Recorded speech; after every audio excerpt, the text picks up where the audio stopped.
Buenos días, estimadas y estimados estudiantes.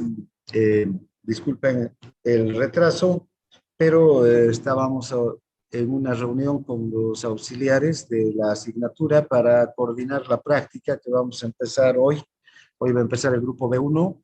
Eh, eh, Todos los estudiantes del grupo B1 deben estar ahora a las 10 de la mañana en el aula 10. Mañana los del B2 en el aula 10 y pasado mañana los del B3 en el aula 10.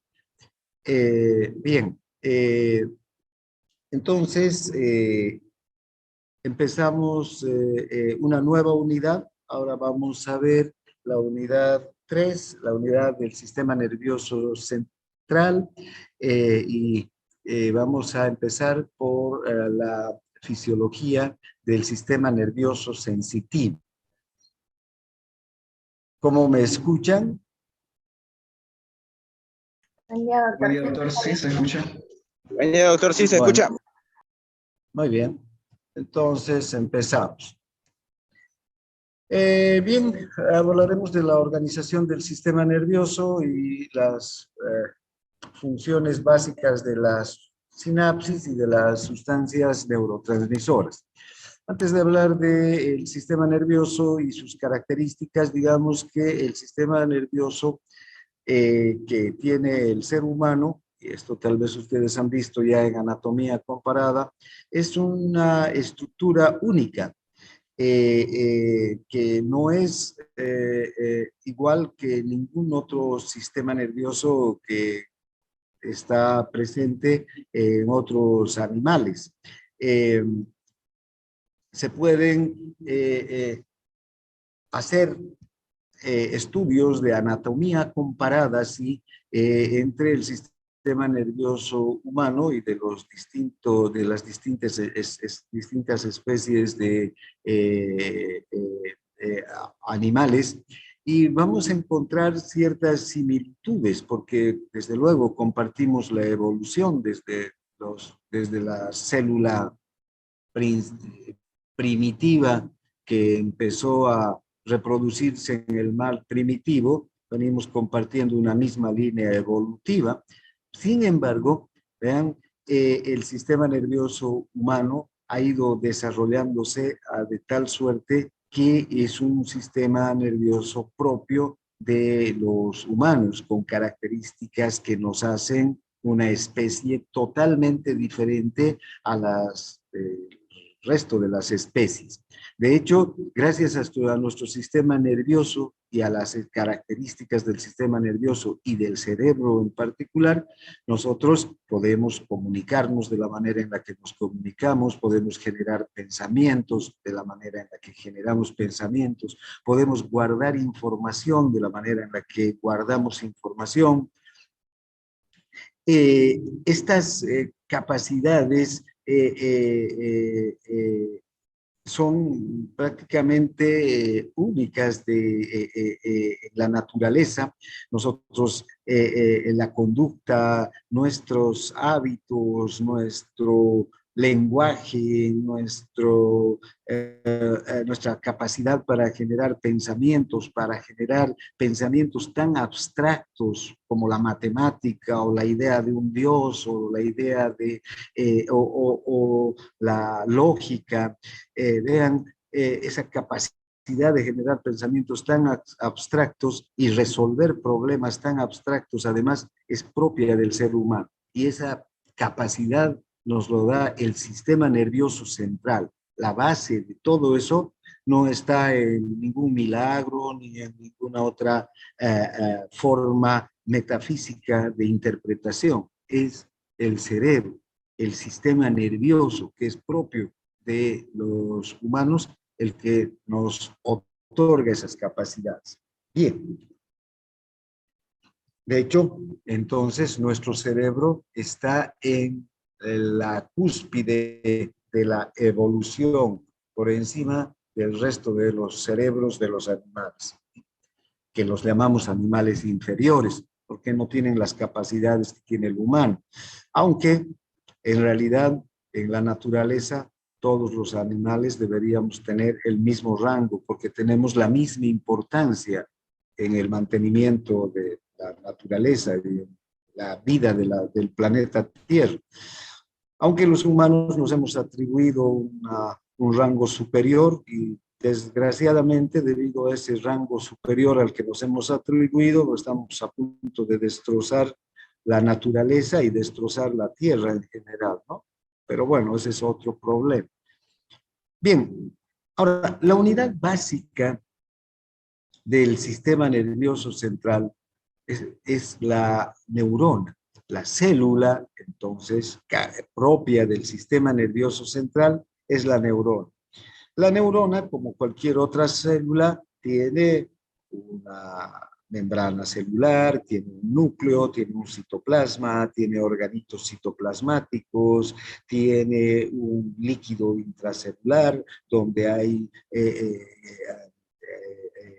una mayor concentración de potasio, por ejemplo, que en el líquido extracelular, o de menor concentración de sodio que en el líquido extracelular. Estas características son similares a las de todas las células que están en el organismo, o a la mayor parte de las células que están en el organismo. Pero vean, ya cuando analizamos a la neurona en sus características propias, vemos que desde el punto de vista estructural y funcional tiene sus propias características, sus propias cualidades que la hacen única dentro de todas las células de nuestro organismo. Para empezar, tiene un cuerpo o soma, es el cuerpo principal. Aquí el cuerpo principal está constituido por el núcleo.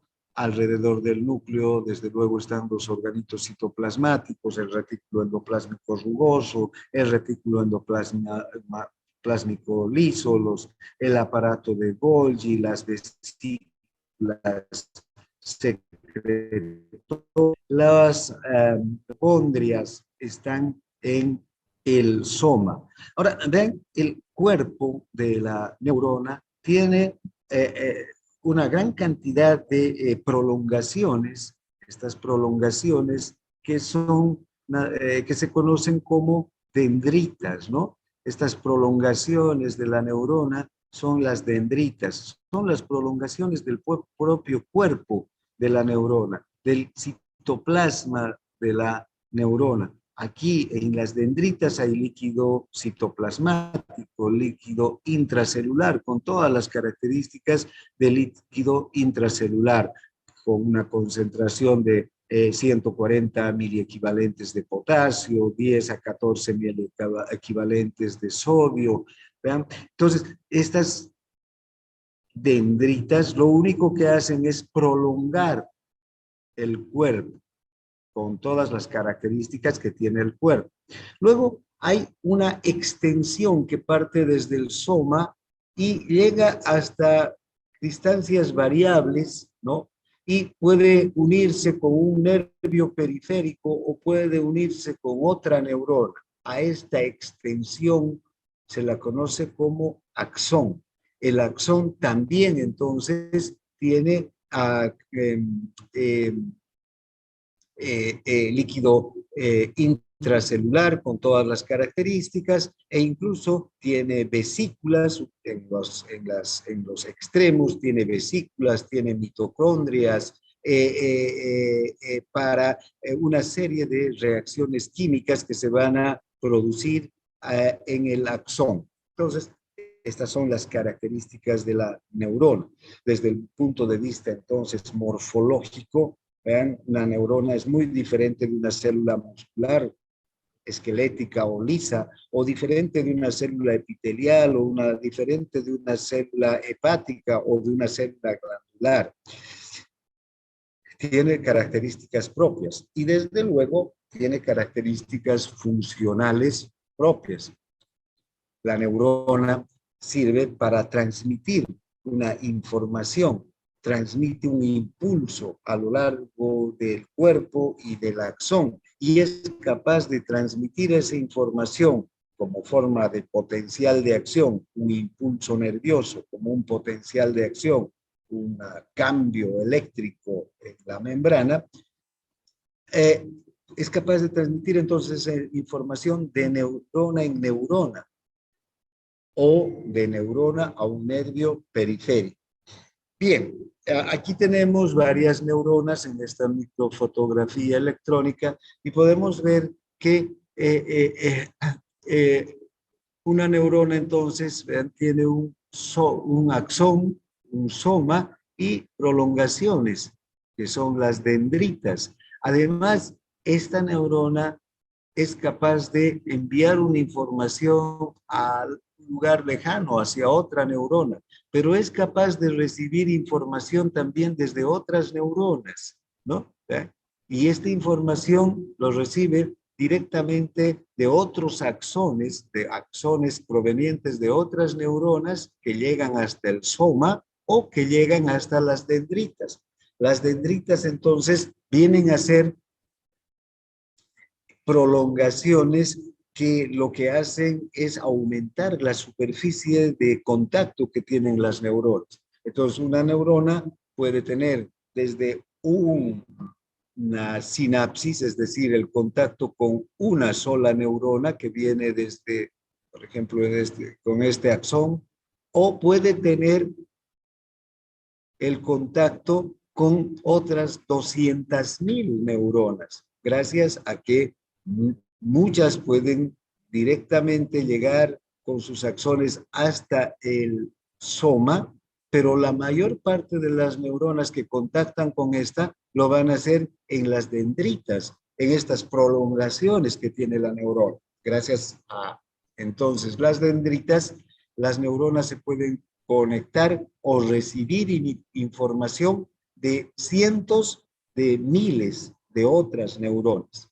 Hay neuronas que pueden recibir entonces la información desde 200,000 neuronas diferentes. Bien. Ahora, el sistema nervioso central tiene porciones o componentes que son diferentes entre sí y tiene una primera porción o un primer componente, la porción sensitiva del sistema nervioso. Luego vamos a ver la porción motora o componente motor también del sistema nervioso y finalmente una porción integradora, una que es capaz de integrar estas dos porciones, la porción sensitiva que lleva estímulos a la porción que lleva estímulos sensitivos, ¿no es verdad? La porción sensitiva lleva estímulos sensitivos y la porción integradora es capaz de integrar esos estímulos sensitivos, procesar esos estímulos sensitivos y devolverlos como una respuesta motora a través de la porción motor. Esa es una propiedad que tiene el sistema nervioso. Todo estímulo va a tener una respuesta. Todo estímulo sensitivo va a tener una respuesta motora.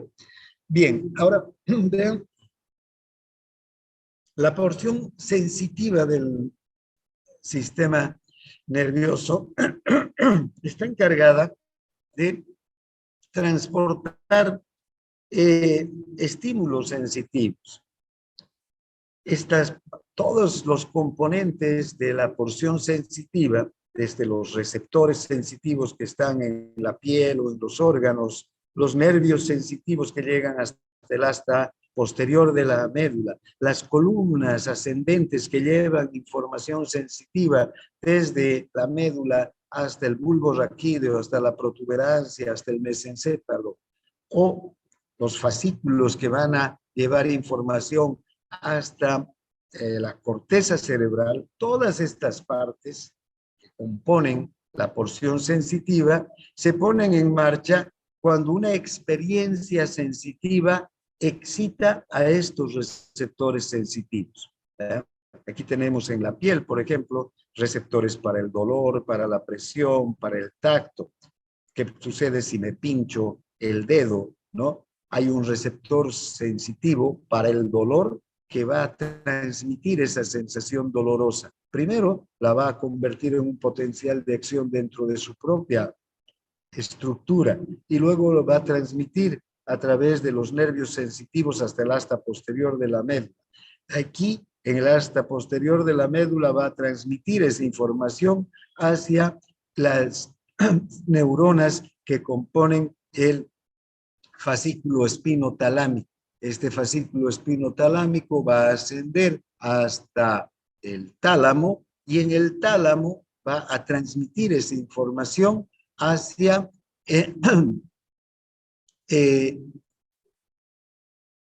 otras estructuras, otros fascículos que van a llevar finalmente la información hasta la corteza cerebral, donde la corteza cerebral va a procesar y va a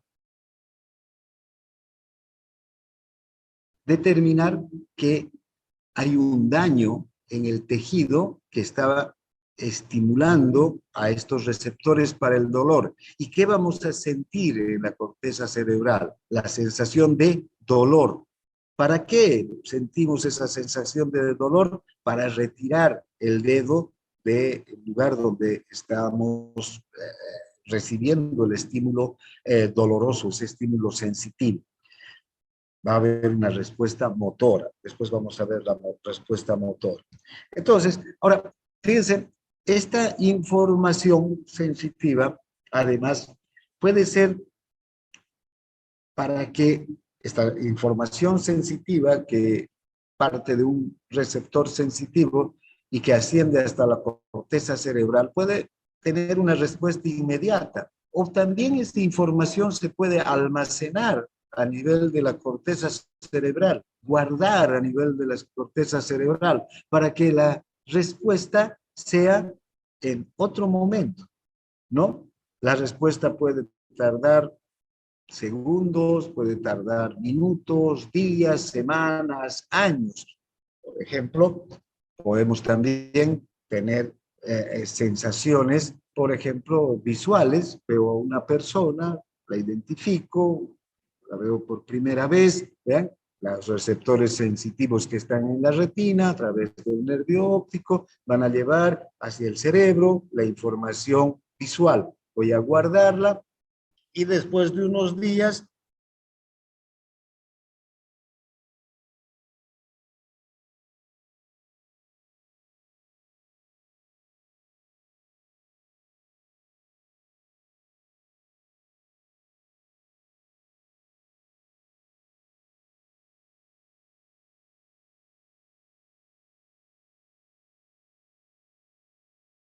Doctor,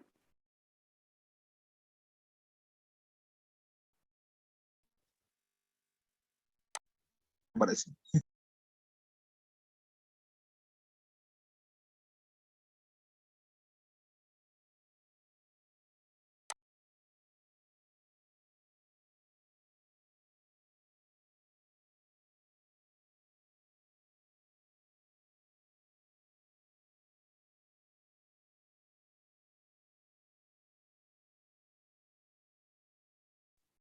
¿Soy el único que se le cortó? Sí, bro, sos el único. Pero bueno. Sí, soy el único. casi me muero del susto. Siempre se le corta cuando está en la universidad el doctor. Ya estaba enojado Pero, antes. Es que la universidad no hay señal.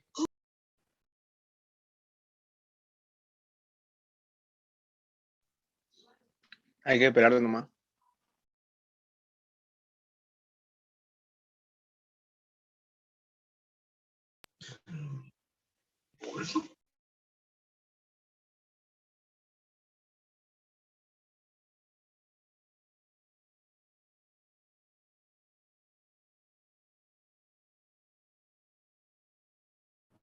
bien, ¿pueden ver la pantalla? Sí, sí, doctor, doctor, se ve. sí se ve. Conectó. Bien, bueno, continuaremos. Entonces, vean, esta información sensitiva, entonces la puedo utilizar en el mismo momento que recibo la información, la puedo utilizar minutos después, días después o años después de haberla guardado. Entonces, esta información sensitiva es una información útil. Ahora, vean, normalmente entonces esta información va a ser recogida en una serie de receptores que tenemos nosotros, receptores sensitivos, va a penetrar en el sistema nervioso central a través de nervios periféricos y se va a transportar hacia la médula espinal, hacia la formación reticular, hacia el bulbo raquídeo, a la protuberancia, al mesencéfalo, luego al tálamo y del tálamo hasta la corteza cerebral, donde va a ser guardada, ¿no? Bien, hasta ahí llega entonces la información sensitiva. Pero yo les decía hace un momento, esta información sensitiva es de mucho valor, de mucha utilidad para los animales y para el ser humano, desde luego, porque nos sirve para poder sobrevivir en el medio. Los receptores sensitivos que están en la piel o están en nuestros diferentes órganos, nos proveen información sobre el medio ambiente que nos rodea para podernos mover en el medio ambiente, pero también nos provee información sobre nuestro cuerpo, sobre el estado de nuestro cuerpo milisegundo a milisegundo. ¿Dónde están mis brazos? ¿Dónde están mis piernas? ¿Cómo está funcionando mi sistema digestivo? ¿Cómo está funcionando mi sistema respiratorio? Todo. Información continua. Esa información es útil porque nos permite elaborar respuestas apropiadas tanto a las circunstancias en las que me muevo, respecto al medio ambiente en el que me muevo. Si veo un obstáculo, me voy a mover hacia un lado. Si hay un estímulo que me produce dolor, voy a retirarme de ese estímulo que me produce dolor. Si tengo hambre, voy a buscar alimento. Fíjense, son respuestas adecuadas a cada instante. Entonces, esta información es útil para responder inmediatamente o para responder después, pero es información que la tenemos que guardar. Ahora, toda información entonces va a recibir una respuesta y la respuesta va a partir de la porción motora del sistema nervioso. La misión más importante entonces de todo el sistema nervioso es regular nuestras actividades. O sea, recibimos información, pero esa información, les reitero, la utilizamos para regular nuestras actividades, para orientar nuestras actividades de acuerdo a nuestras necesidades. Entonces, aquí tenemos esta porción motora. Esta porción motora cumple funciones importantes, por ejemplo, la contracción de los músculos estriados, para que nos podamos mover, para que nos podamos desplazar, para que podamos utilizar nuestros miembros superiores, las manos, los brazos o cualquier músculo estriado pueda ser movido para que nuestro organismo consiga una posición o un movimiento que le sea beneficioso, ya sea caminar, ya sea escribir, ya sea retirarnos de un estímulo, huir de un peligro, guarecernos de la lluvia, de una tormenta, ¿no? O sentarnos, o pararnos, o echarnos. ¿Sí? Todas estas son respuestas motoras. Luego también está la contracción de la musculatura lisa en las vísceras. El músculo liso requiere contraerse cada vez que recibe un estímulo. Y hemos visto cuando hemos estado hablando de los numerosos estímulos de los músculos lisos, por ejemplo, el músculo liso digestivo durante la digestión, ¿qué tiene que hacer? Transportar los alimentos desde la boca hasta el estómago. En el estómago tiene que ser procesado el alimento y transportado luego hacia el intestino delgado. En el intestino delgado el alimento también tiene que ser procesado, digerido, absorbido, y lo que no sirve ya transportado hacia el intestino grueso. Y en el intestino grueso las heces fecales se forman. Una vez formadas, son transportadas hacia el recto y el recto se encarga de eliminar los desechos. Fíjense, todo eso es un movimiento, todo ese transporte y procesamiento de alimentos y de heces fecales solamente pueden ser hechas gracias a la contracción, al movimiento de la musculatura lisa del intestino y del estómago y del esófago. Ahora, ¿por qué se mueve el intestino, el esófago, el estómago? Por estímulos sensitivos que parten desde el propio esófago, desde el propio estómago, desde el propio intestino, cuando estamos alimentándonos. Entonces hay un estímulo sensitivo que parte y una respuesta motora a través de la musculatura lisa.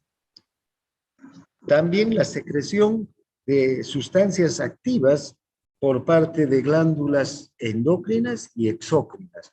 Tenemos una gran cantidad de glándulas endocrinas como el páncreas, los islotes de Langerhans en el páncreas, o como la hipófisis, o como la médula suprarrenal, la glándula suprarrenal, con la y la corteza suprarrenal, que están constantemente produciendo hormonas para que estas hormonas cumplan determinadas funciones específicas e importantes para la sobrevivencia.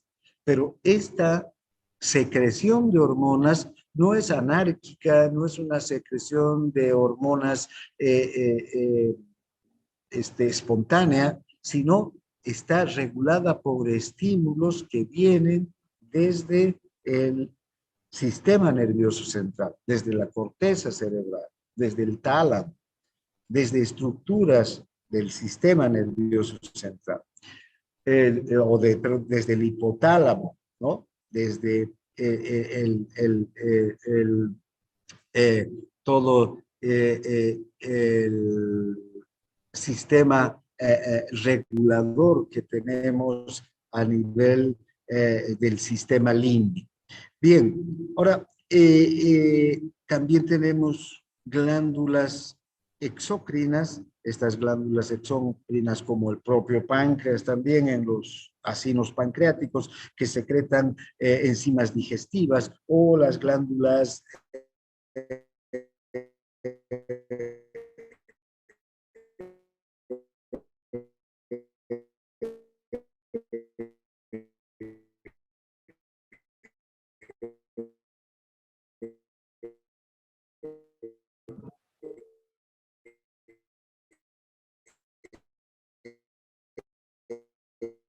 lo van a hacer desde el bulbo raquídeo, o desde el sistema límbico, o desde la propia médula espinal a través de reflejos medulares. Pero todo el sistema nervioso va a ser capaz de dar respuestas motoras a los estímulos sensitivos. ¿Sí? Doctor, disculpe, ¿lo puede repetir en la parte cuando habló sobre las glándulas exócrinas de los acinos pancreáticos? Es que se cortó su voz, por favor, si no sería molesto. No, solo que los acinos pancreáticos o las glándulas salivales o las glándulas gástricas, fíjate, se encargan de secretar enzimas, por ejemplo, importantísimas para la función digestiva. Pero esta secreción que hacen estas glándulas no es espontánea, no es una secreción anárquica, es una respuesta a un estímulo.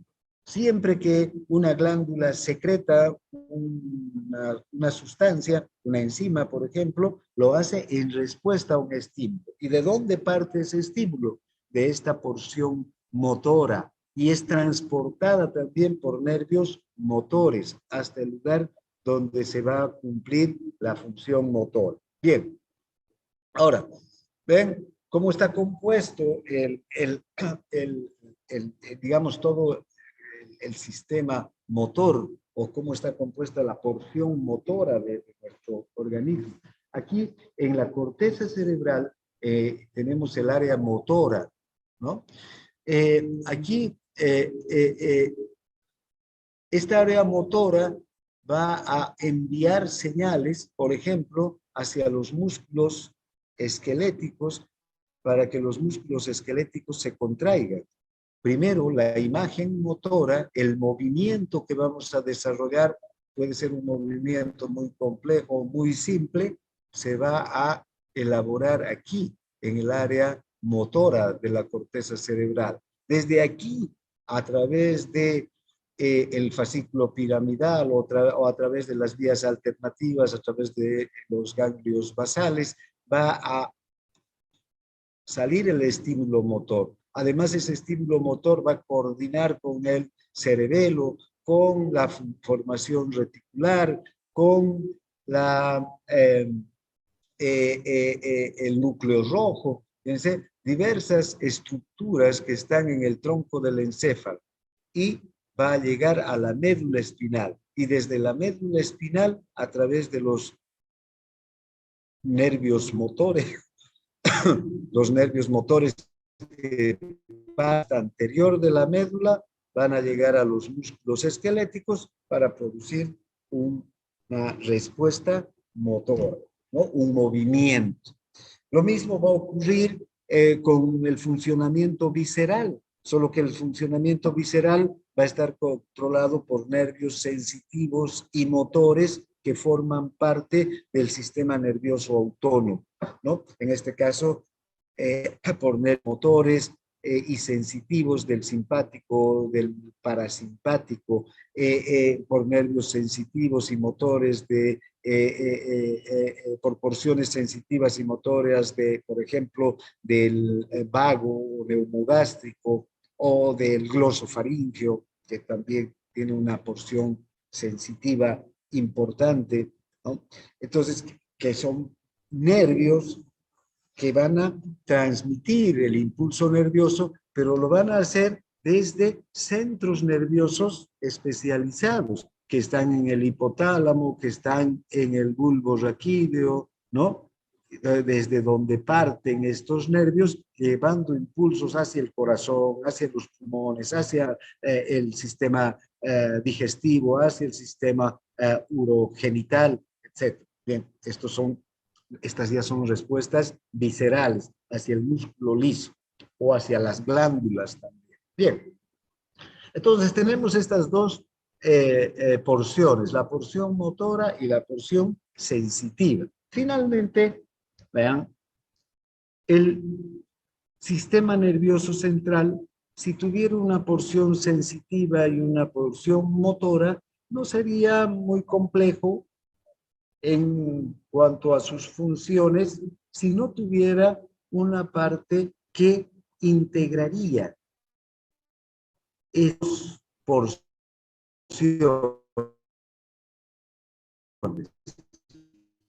Integrador esencial para que nuestras respuestas sean complejas, específicas, a un estímulo determinado.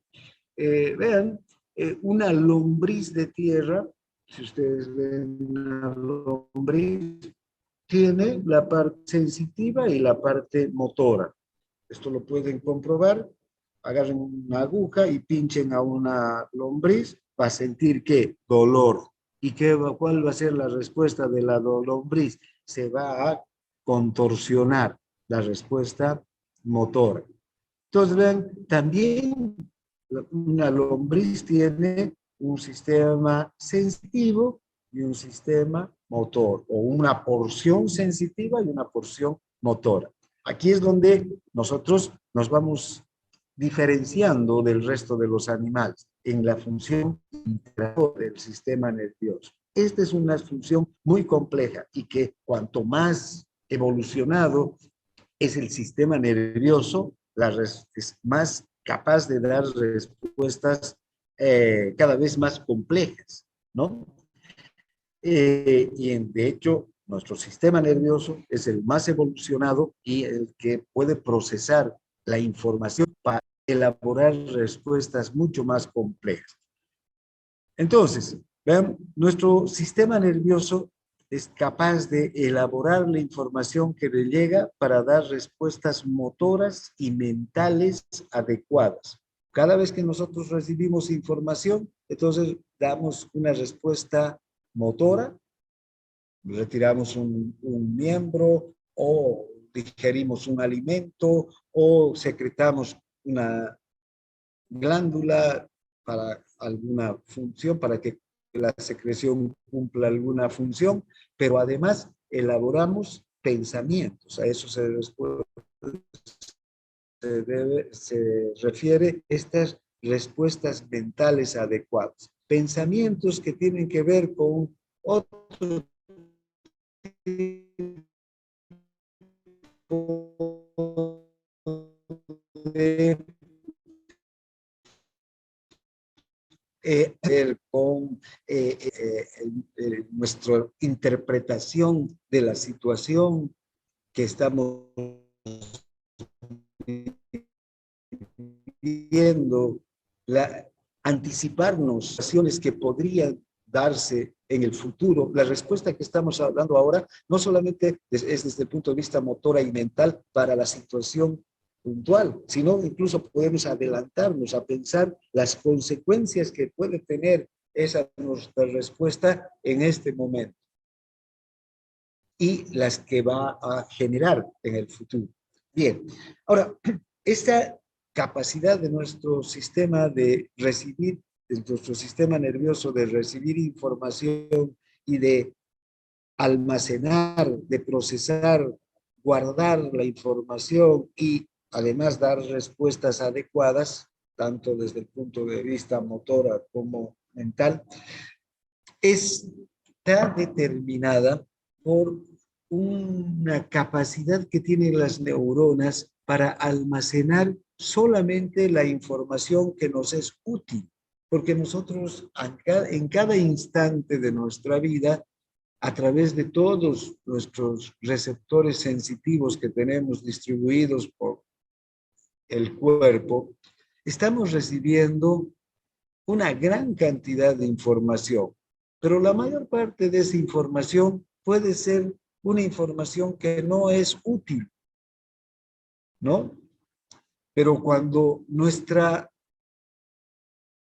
sistema nervioso recibe una información que puede ser importante, que puede ser útil para nuestra vida, para nuestra seguridad, para nuestros intereses, entonces sí, el sistema nervioso prioriza esa información, la almacena, la guarda, la procesa adecuadamente y la puede utilizar en el momento que sea necesario para nuestros intereses, para nuestra seguridad, para nuestra supervivencia.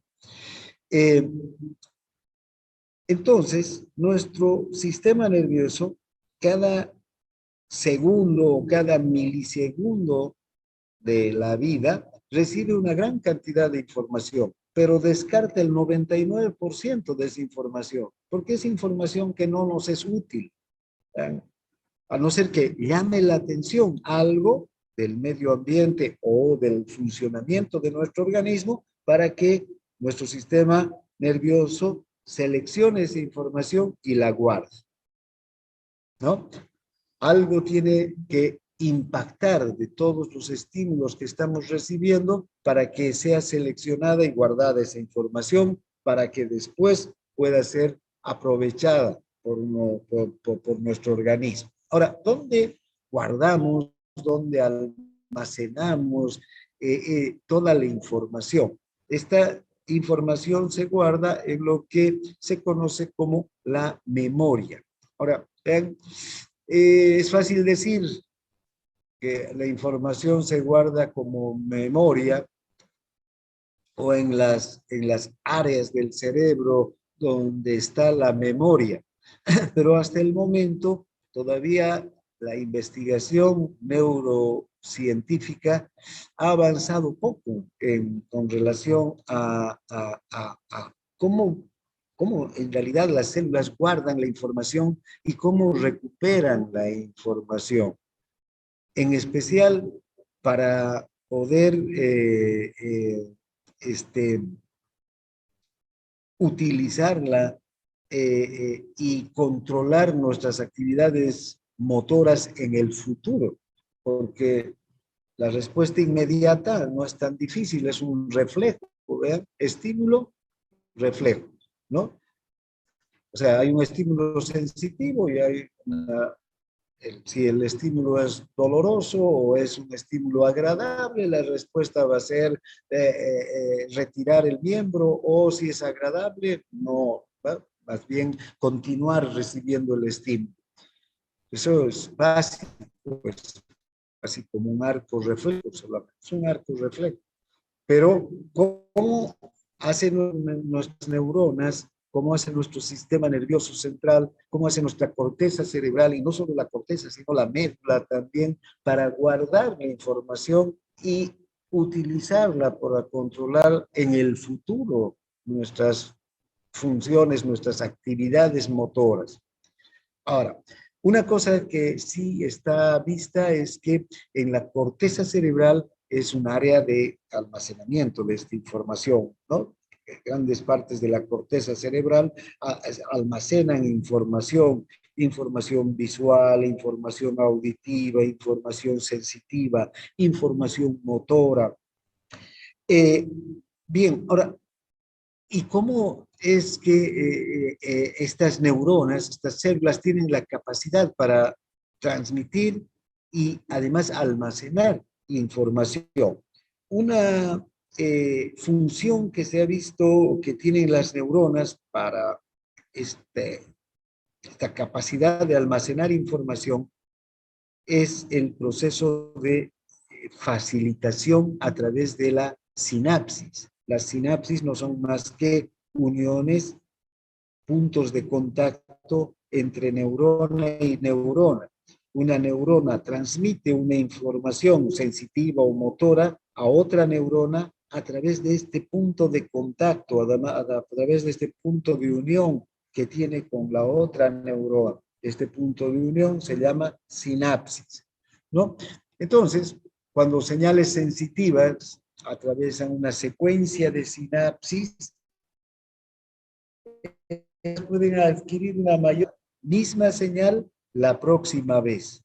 Cada vez entonces que se transmite el mismo tipo de señal, estas sinapsis van adquiriendo capacidades específicas para transmitir esa señal con mayor rapidez, con mayor facilidad la próxima vez.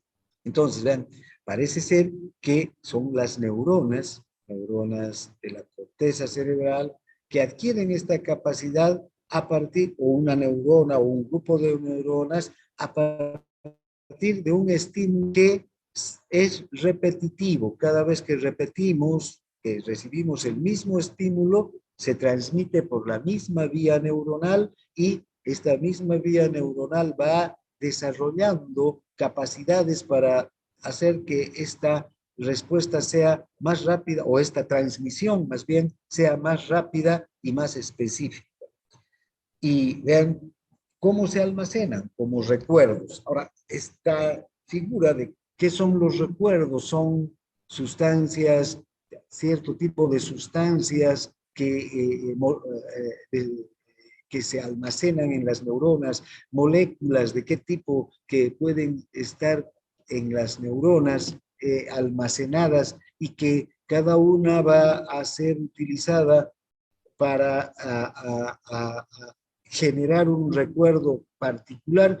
Todavía eso no está muy bien establecido, pero lo que sí se ha visto es que nosotros guardamos información y esa información la guardamos como recuerdos, y esos recuerdos pasan a formar parte de los mecanismos de procesamiento del pensamiento para ser utilizados en el futuro, los recuerdos. Entonces, ¿ven? Cuando nosotros empezamos a generar esa capacidad que tenemos de elaborar el pensamiento, entonces nuestras neuronas vinculadas con esta capacidad de elaborar el pensamiento recuperan esa información guardada como recuerdos para elaborar un pensamiento en este momento.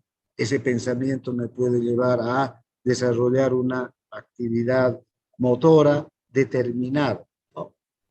Si yo quiero hacer una actividad, escribir algo, hacer una receta, tengo que recordar qué medicamentos sirven para la enfermedad que estoy diagnosticando, recuperar entonces esos recuerdos de los medicamentos que yo sé que sirven para este tratamiento. Estoy elaborando un pensamiento que lo voy a convertir en una actividad motora.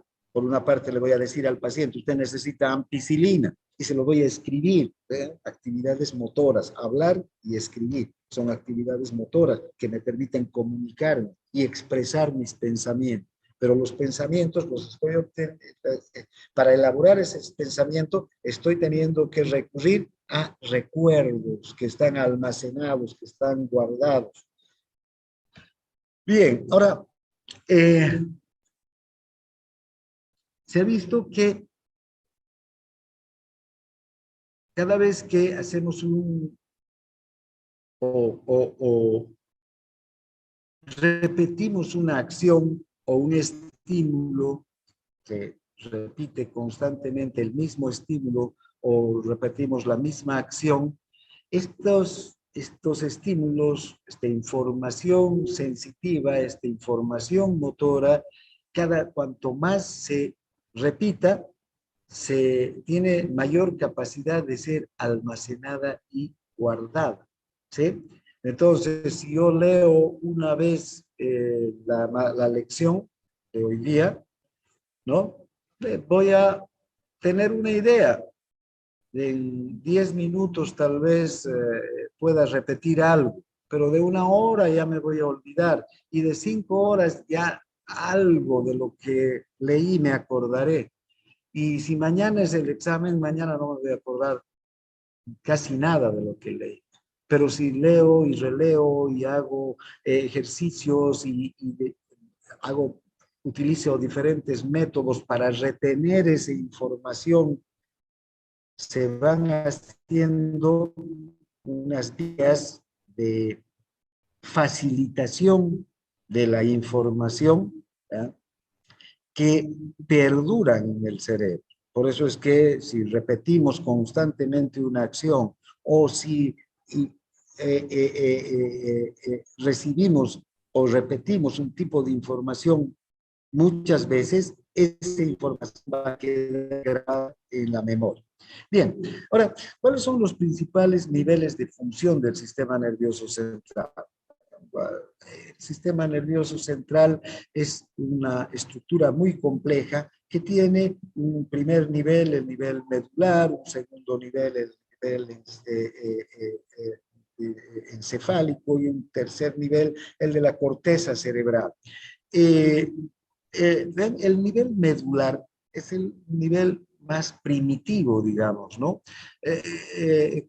Corresponde en realidad a la etapa evolutiva del ser humano más primitiva, cuando todavía nosotros no éramos como especie animal, casi muy parecidos, un poco más que una lombriz, los primeros animales que empezaron a tener un sistema nervioso un tanto más complejo, donde funcionaban más que nada los arcos reflejos, ¿no? Y estos arcos reflejos se manifestaban movimientos de la marcha, cuando se empezaron a tener extremidades, ¿no? Una columna vertebral de la que partían nervios motores hacia estas extremidades para poder tener estos movimientos más o menos rítmicos de la marcha, o reflejos para retirar del organismo de los objetos dolorosos. Desde luego, hasta una lombriz puede moverse, ¿vean?, dar una respuesta motora a un estímulo sensitivo, reflejos para poner rígidas las piernas, para sostener el tronco contra la gravedad. Los primeros animales que se empezaron a desarrollar extremidades tenían necesidad de ¿qué? De tener una musculatura y un movimiento que los aleje de la del suelo, es luchar contra la gravedad, y la gravedad es una fuerza enorme, ya sabemos, ¿no? Pongan su celular en el aire y suéltenlo y van a ver con la fuerza con la que cae al suelo. Entonces, imagínense, sostener un cuerpo en contra de la gravedad ha sido un proceso evolutivo largo. Esos movimientos fueron los primeros, ¿no? Cuando empezaron a aparecer extremidades en los primeros animales cuadrúpedos o que tenían patas para movilizarse, aparecieron estos reflejos, ¿no? O los reflejos que controlan los vasos sanguíneos, los movimientos digestivos o la excreción urinaria, son reflejos básicos que cualquier organismo, por muy primitivo, por muy poco evolucionado que sea, los tiene ya para su funcionamiento, para poder sobrevivir. Todos estos reflejos se mantienen en nosotros, en el ser humano. ¿Y en qué nivel? A nivel de la médula espinal. Ahí están todos estos reflejos. Cuando hemos evolucionado un poco como animales, ¿no? En el sistema evolutivo, ha aparecido el nivel encefálico inferior o subcortical. Aquí ya el sistema nervioso ha sido más complejo, ya no, esos animales ya no tenían solo una médula espinal, sino ya tenían otras estructuras más complejas como el bulbo raquídeo, la protuberancia, el mesencéfalo. Vean, si ustedes recuerdan, en el bulbo raquídeo, en la protuberancia, está la formación reticular, que tiene importantes funciones para los movimientos, por ejemplo, de los músculos axiales, para movimientos de las extremidades, hacen que estos movimientos sean más finos, más coordinados. El bulbo raquídeo y la protuberancia además tienen centros nerviosos importantes, el centro de la respiración, el centro de la cardiocirculatorio, el centro que controla la vejiga urinaria. Ven, ya estructuras que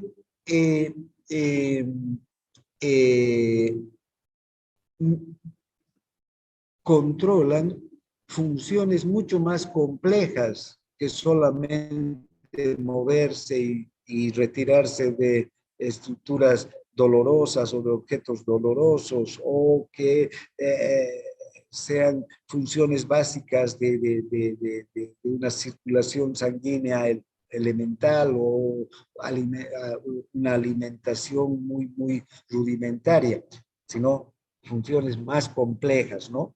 Que participan en movimientos de alimentación, reflejos, perdón, de alimentación, como la masticación, la deglución, la defecación, etc.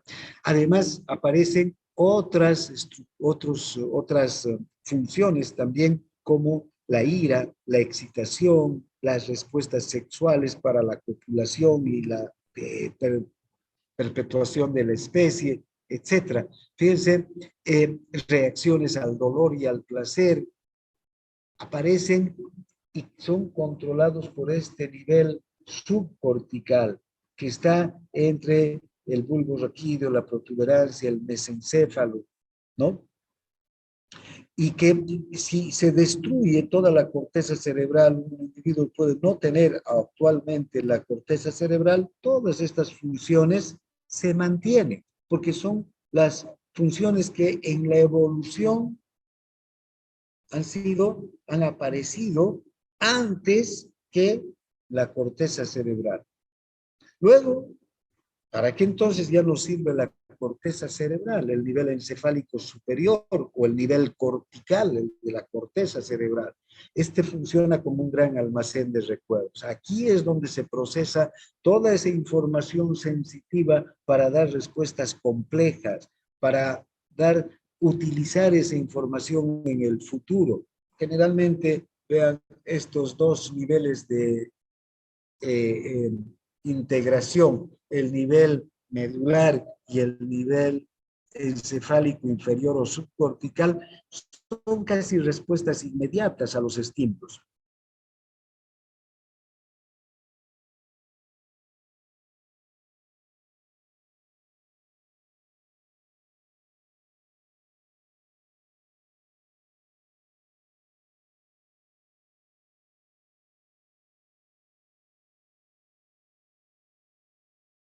Es donde cerebral y tenemos estas funciones capaces de procesar información y almacenar la información.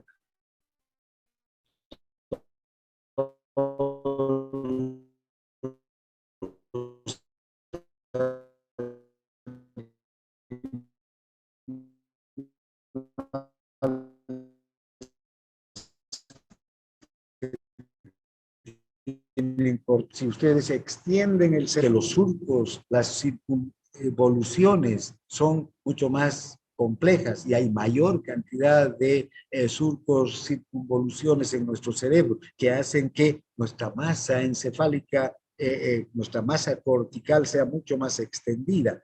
Hay zonas como por ejemplo la corteza frontal, la corteza temporal, que en el resto de los animales es muy poco desarrollada y en algunos casi inexistente. En cambio, en nosotros, la corteza frontal, el lóbulo, perdón, no la corteza que está en el lóbulo frontal o en los lóbulos temporales, esa corteza en nosotros muy desarrollada.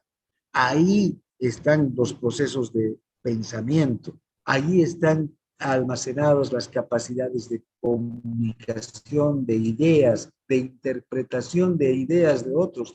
Fíjense, esta capacidad de comunicación que tenemos es podemos comunicarnos con otra persona y entender el pensamiento de esa persona a través de palabras, ya sea orales o escritas, el lenguaje oral o escrito. Podemos entender e interpretar a cabalidad el pensamiento de esa persona. Y también podemos expresar nuestro pensamiento para que otros nos entiendan. Entonces, esas capacidades están aquí, en la corteza cerebral, aquí arriba. Por eso es que nosotros tenemos una corteza cerebral mucho más desarrollada que otros animales. Ahí, entonces, es el lugar donde se almacenan los recuerdos, se coordinan las funciones de los centros inferiores para las respuestas adecuadas en el momento o en el futuro. Aquí se procesa el pensamiento y aquí también nada para ponerla al uso de la mente, para ponerla al uso de los pensamientos. Con el ejemplo que les daba hace un momento, ustedes van a aprender que un medicamento es un antibiótico y sirve para determinados gérmenes. Este es un antibiótico con espectro gram positivo, digamos, ¿no? Como la penicilina. Entonces, cuando tengan una enfermedad, un paciente con una bronquitis por un gram positivo, entonces van a decir, necesito administrar penicilina. Van a sacar, vean, esa información que está almacenada para usar en ese momento en sus pensamientos y que lo van a traducir en última instancia en actividad motor, ¿no? Bien, entonces, este es el nivel encefálico superior o nivel cortical. Nuestro sistema nervioso funciona entonces como una procesadora, como una computadora, ¿no? Que recibe información relativo a un problema, esa información ingresa, se procesa y luego hay una respuesta adecuada. Es muy parecido. Desde luego que las computadoras todavía son básicas en cuanto a lo que hacemos, aunque nos maravillemos al ver que hay computadoras que ya son, ¿no? Equipos inteligentes, se los llama. Evidentemente son capaces de incluso anticiparse a las respuestas que nosotros podemos dar respecto a una situación, pero son infinitamente inferiores todavía en relación a la capacidad que tiene nuestro sistema nervioso central de recibir, pensar y utilizar la información. Desde luego que es posible que por nuestra propia capacidad en el futuro, y en un futuro no muy lejano seguramente, capaz que se lleguen a hacer equipos que procesen tan bien como lo hace el cerebro humano o como lo hace el sistema nervioso humano la información, ¿no? Bien, entonces hace un momento yo les decía que una función esencial de la neurona y del sistema nervioso para el procesamiento de la información es la sinapsis. Porque, vean, siempre que se origina una información sensitiva, esta información va a recorrer el sistema nervioso central de neurona en neurona bajo la forma de potenciales de acción nerviosos. Estos potenciales de acción son los impulsos nerviosos. Estos potenciales tienen la capacidad de atravesar una sucesión de neuronas, es decir, de la neurona A ir a la neurona B, de la neurona B a la neurona C y así sucesivamente hasta la neurona X, si quieren ustedes. Estos potenciales de acción se originan en una neurona, por ejemplo, se despolariza y a través del axón conduce esa despolarización hasta la parte terminal del axón. Y ahí esa neurona transmite ese potencial de acción a otra neurona para que la neurona siguiente también se despolarice. Y eso puede enviar esa información hasta otra neurona para que esa también se despolarice y así sucesivamente. De hecho, cuando me pincho el dedo, primero se despolariza el receptor del dolor, el receptor nociceptivo que está en el dedo. Ese pasa la información al nervio sensitivo. El nervio sensitivo conduce en forma de potencial de acción hasta el asta posterior de la médula. Ahí en el asta posterior de la médula, este nervio transmite la información a la neurona del asta posterior de la médula. Y la neurona del asta posterior de la médula se encarga de subir información hasta el tálamo, despolarizando, una sucesión de despolarizaciones las que se producen aquí. La unión entre neurona y neurona, entonces, es conocida como sinapsis. Entonces, si esta es una neurona,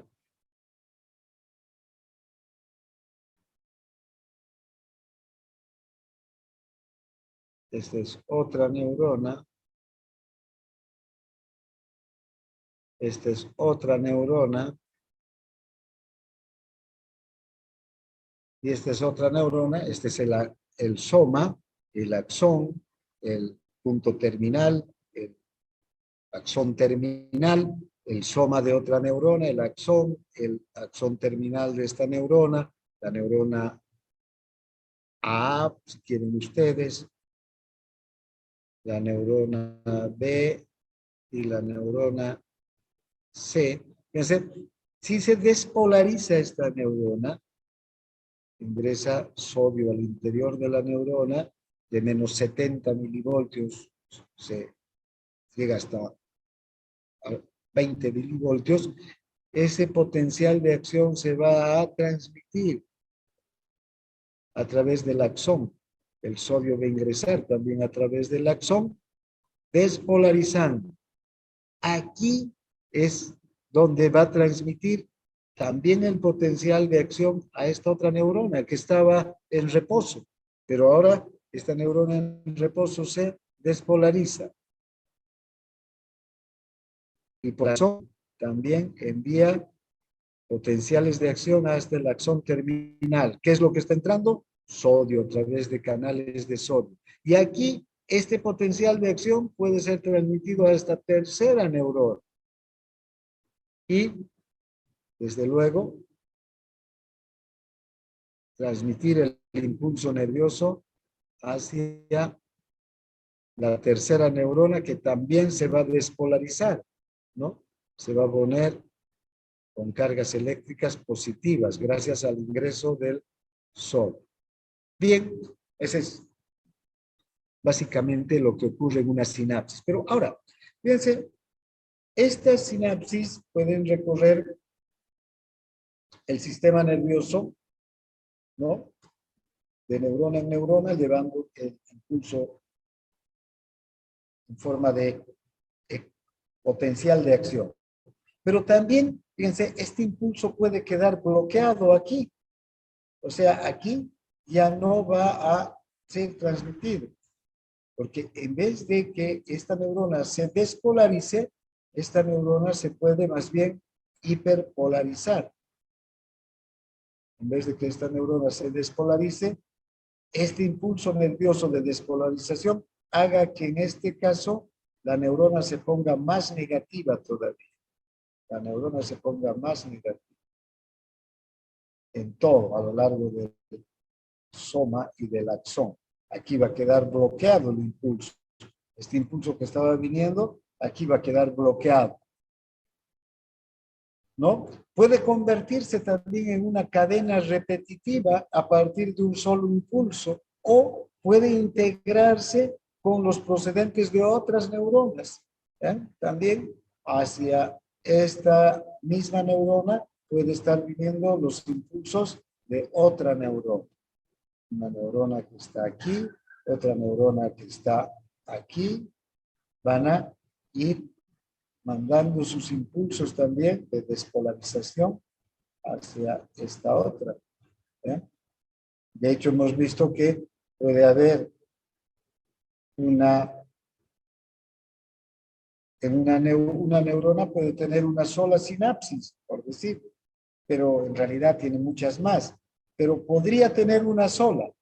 Y lo más importante es que puede llegar a tener hasta 200,000 conexiones una neurona. Y vean, esas 200,000 neuronas que se conectan con esta están enviando simultáneamente impulsos hacia esta neurona. Entonces, todos esos impulsos se van a integrar en esta única neurona.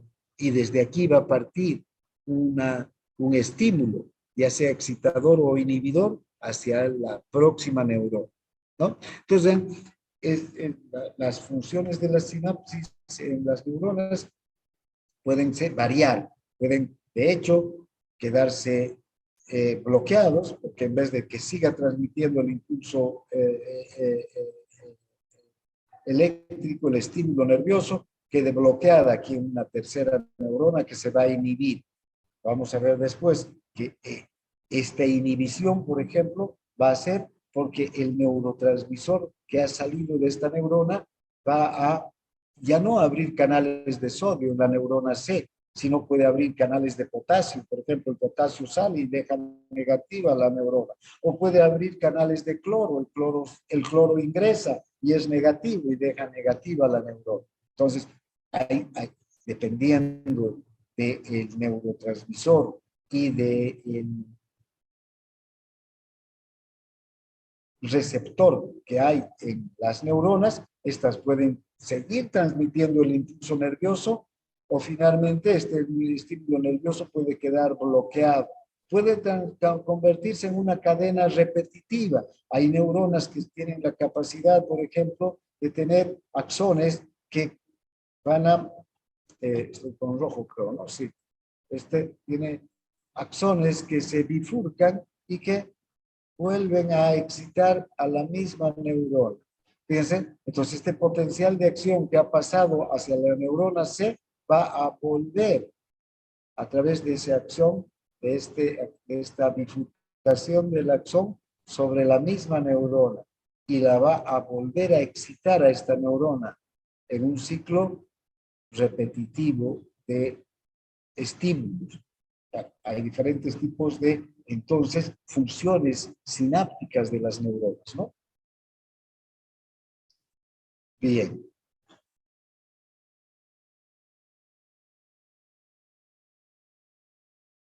Volveremos Doctor, a esto. Sí, disculpe, yo tengo una pregunta. ¿Qué pasa con las personas que padecen con Alzheimer? ¿Cómo es que ellos funcionan? ¿Cómo es que ellos, no es que cuando ellos tienen eso, sus recuerdos se van? Y usted dijo que nuestra corteza cerebral es el que almacena nuestros recuerdos, ¿no? Pero sí. pero qué pasa con esas personas que se olvidan? Bueno, lo que sucede es que eh, en el Alzheimer se ha visto que a las personas que desarrollan esta enfermedad en su corteza cerebral, las neuronas, eh, eh, sintetizan una proteína que no es una proteína que cumpla funciones en la transmisión, sirva, la neurona cumpla una función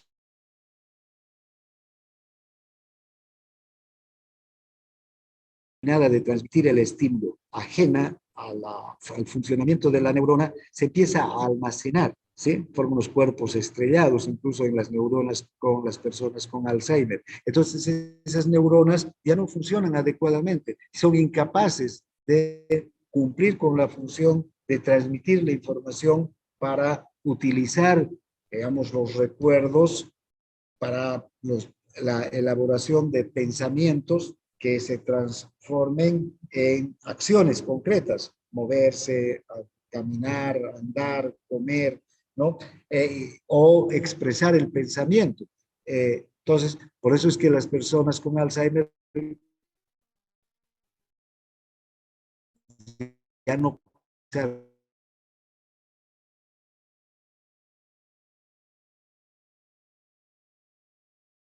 sus recuerdos con facilidad, ¿no? Hay un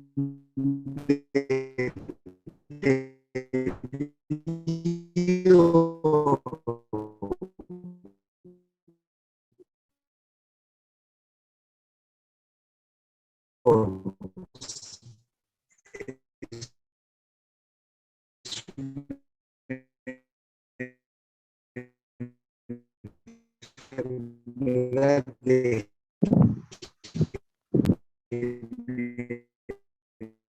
Alzheimer o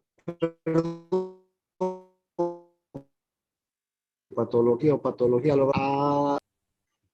¿De acuerdo? Ok, gracias, doctor. Hola, Gracias. bien. Bien, aquí tenemos entonces una neurona. Esta neurona tiene un axón, ¿no? Que este axón le permite comunicarse con y transmitir el potencial de acción hacia otras neuronas, pero a su vez, fíjense, hay sinapsis. Estos son axones que están llegando de otras neuronas. Fíjense, este es un axón, este es otro axón, este es otro axón, que ya no son propios de la neurona, sino estos son axones que están procedentes de otras neuronas y por aquí llegan estímulos a excitadores e inhibidores a la neurona, al soma de la neurona, pero también puede estar uniéndose a algunas dendritas y desde ahí también están llegando potenciales de acción hacia la neurona. Bien, finalmente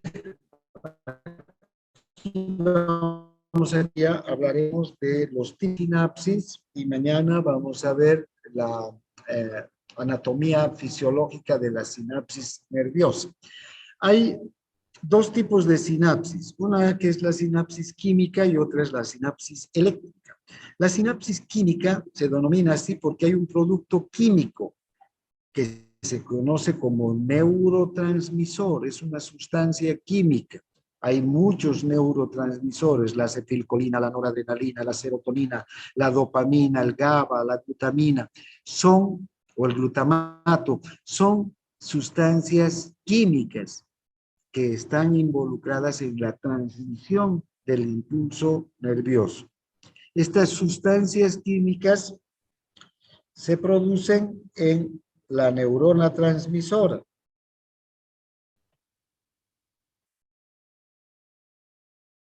por decir, esta es la neurona transmisora, la que va a transmitir el mensaje. ¿Dónde se forman estas sustancias químicas?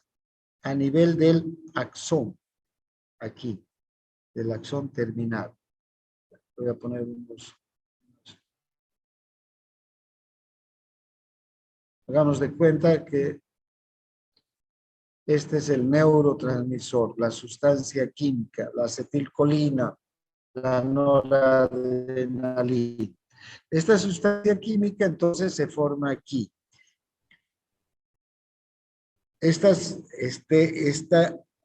Esta neurona tiene que transmitir el mensaje a esta otra, la A a la B. Si esta es la A, tiene que transmitir a la B. Ahora, fíjense, cuando llega un potencial de acción, cuando esta neurona se despolariza, va a liberar al neurotransmisor.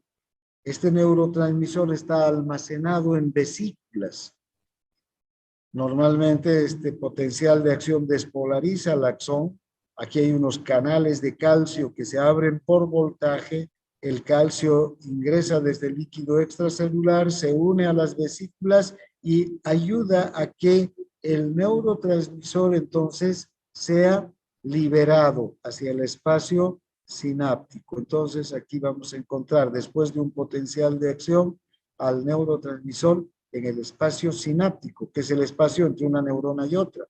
Este neurotransmisor aquí en la neurona B, que es a la que se va a transmitir el estímulo, tiene receptores especializados. Este neurotransmisor entonces se une al receptor especializado, específico para el neurotransmisor. Si este receptor neurotransmisor es la noradrenalina, aquí habrá un receptor para la noradrenalina.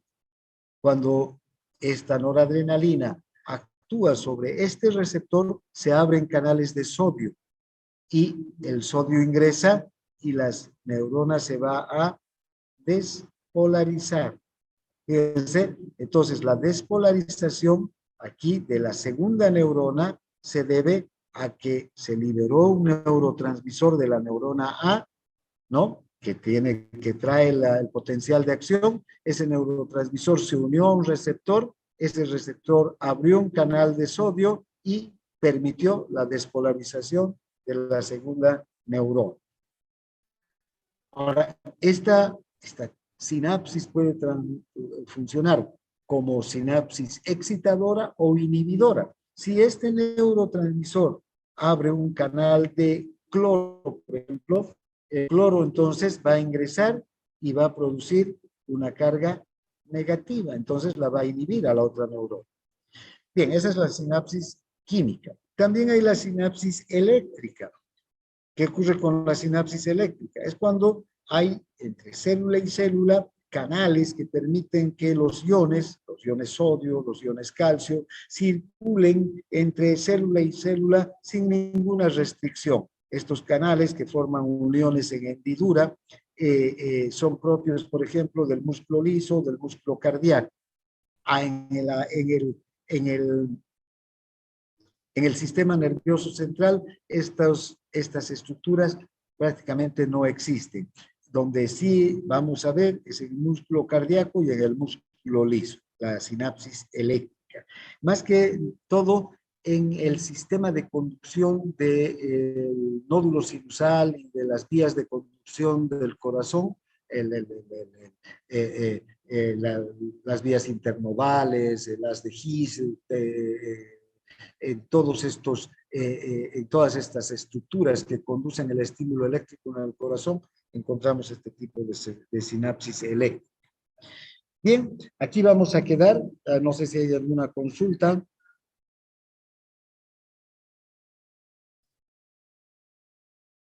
Si no hay nada, bien, entonces aquí quedamos y dentro de ya nomás se va a empezar la práctica entonces en el aula 10 con el grupo B1, por favor. Bien, gracias por su atención. Nos vemos mañana a la misma hora. Gracias, doctor.